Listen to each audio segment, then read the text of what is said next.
perfect response, fully formed, effortlessly clear. Fortunately, it arrives 2 hours after the meeting ends. You're back at your desk and suddenly you can see exactly what you should have said. The question that would have shifted the room and the reframe that would have landed the idea. But the decision, well, that's already been made. You're 2 hours too late. I'm Dave Martin, founder of Confidence In. I work with leaders in tech companies who think differently, people who are generally some of the smartest thinkers in their organization. And I create the calm leadership method to help you become a strategic and influential leader who enjoys success. And this is the pattern I see again and again. Not a lack of ideas, a lack of translation. Here's the thing most people get wrong. The meeting replay is not a confidence problem. It is not nerves. It is not a sign that you are not cut out for the room. You can do this. It is a processing problem.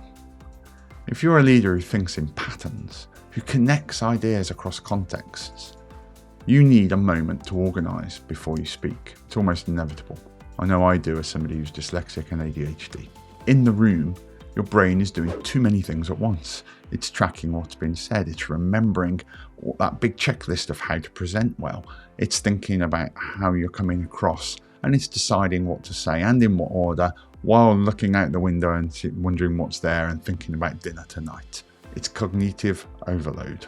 Under that kind of pressure, the thinking that would genuinely impress the room stays locked inside your head, while a less considered version is what fills the silence. Let me ask you something though. Before your last big meeting, did you know what the room needed to feel so they could say yes? Not just what you needed them to know. What did they need to feel to say yes? Most people don't answer that question. They leave it until they're already in the room, and by that time it's far too late. I coached a VP of engineering who had this experience after every steering committee. Brilliant thinker, deep expertise, mega technical. But in the room, he came across as muddled, over-detailed and reactive, not executive material. At his desk afterwards, replaying everything, he was completely clear what he should have said. The gap is not intelligence. It was preparation of the wrong kind, a structural problem. Once he started designing his communication before walking in, not just his content, the replays stopped. The thinking was always there, and he stopped leaving the translation to chance. So here's what to do before your next high-stakes meeting. Super easy. Write down one sentence. The one sentence must answer this question. The one thing I need this room to leave believing is, and you've got to answer it. Complete it, mean it, revise it until you really believe it. Then build everything back from it. Lead with this message, and every time you get challenged and stuck, go back to this and use it when you get challenged. Let it be the thing that stays in the room after you have left the room.